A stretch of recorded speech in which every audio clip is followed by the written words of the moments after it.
कैसी अद्भुत सोच है हमारी। हम खुद अपने कर्म पर तो विश्वास करते नहीं और ढूंढते हैं कि कोई हमें आशीर्वाद दे। दूसरे के कर्म पे विश्वास करते हैं। हमारे खुद के कर्म तो ऐसे हैं नहीं कि हम दूसरों का भला करें, दूसरों की मदद करें, निष्काम भाव सेवा करें। और हम क्या ढूंढते हैं संसार के अंदर कि कोई हमारी मदद करे, कोई हमारा सहायक बने, कोई हमारा संकटों का हरण करे। हम खुद अपने आप में तो सक्षम बनते नहीं हैं। परमात्मा के नाम की जप की शक्ति प्राप्त नहीं कर सकते। परमात्मा की शरणागत हम रहना पसंद नहीं करते। अच्छे कर्म हम करते नहीं और सोचते हैं कि हमें सामने वाला खुशी दे, हमें आशीर्वाद दे, हमारा कोई उद्धार करे। कैसी विडंबना है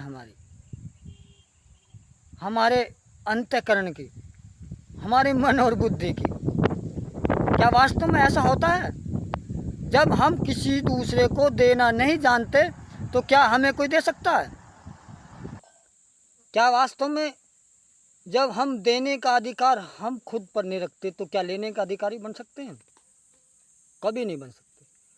हम सोचते हैं कि वैसे तो हम धूप बत्ती जलाएं, मंदिर जाएं, जाप करें, और करते क्या है हम? हर जीव प्राणी दारू के, मांस के, मच्छी के, अधर्म के पीछे दौड़ा हुआ है। क्या ऐसे कर्म से हमें कोई आशीर्वाद दे सकता है? क्या ऐसे कर्म करने से हमें हमारी कोई मदद कर सकता है? क्या ऐसा करने से परमात्मा खुश हो सकता है? क्या ऐसा करने से हमारे अंतःकरण में पवित्रता आ सकती है, हमें सुख और शांति मिल सकती है? ये गांव, ये देश, ये संसार क्या खुशी रह सकता है? नहीं रह सकता।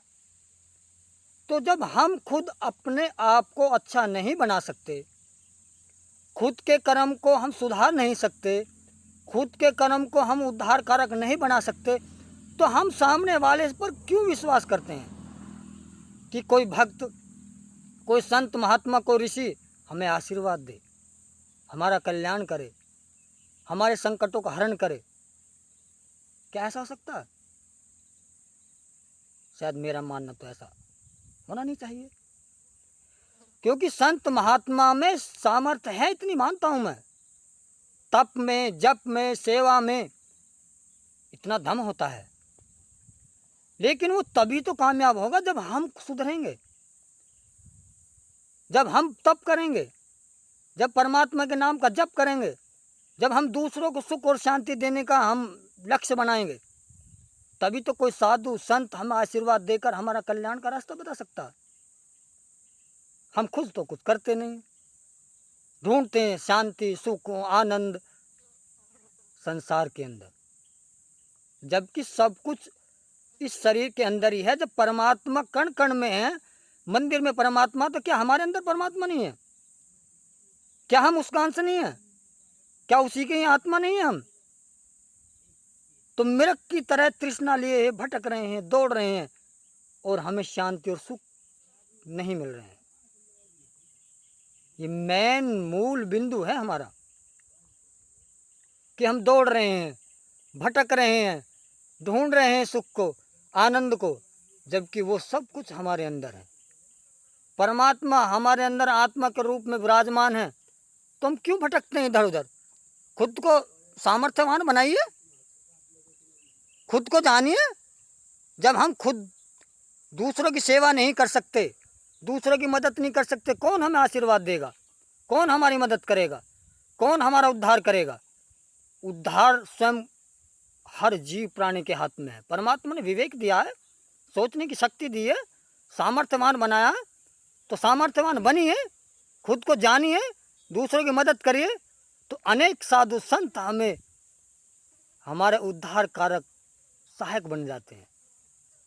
लेकिन हम दारू पी रहे हैं, मांस मदिरा में विलिप्त हैं, दूसरों का अनित चाहते हैं, मदद करना हमारा स्वभाव नहीं है, तो कैसे हमारा उद्धार होगा?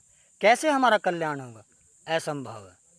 इसलिए अगर अपना कल्याण चाहते हो, अपनी मदद चाहते हो, साधु संतों या किसी अच्छी जीव आत्मा से अपना उद्धार चाहते हो, तो पहले परमात्मा की शरण रहिए, अच्छे कर्म करिए, दूसरों की निष्काम भाव से सेवा करिए, परमात्मा का पूर्ण रूप से उसे समर्पण कर दीजिए।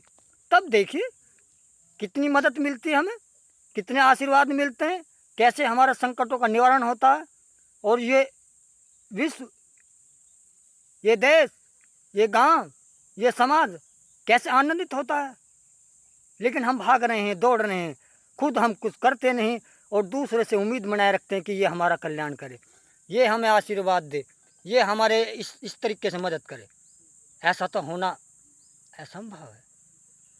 इसलिए खुद को इतना सक्षम बनाए, ऐसा कर्म करें, ऐसी सेवा करें, ऐसी मदद करें कि सामने वाला खुद ही हमारी मदद करने के लिए तैयार हो जाए। कोई भी साधु संत हमें आशीर्वाद देने के लिए तत्पर रहे और हमारी सुख और शांति का रास्ता खुल जाए। जय जय श्री राधे, जय जय श्री राधे।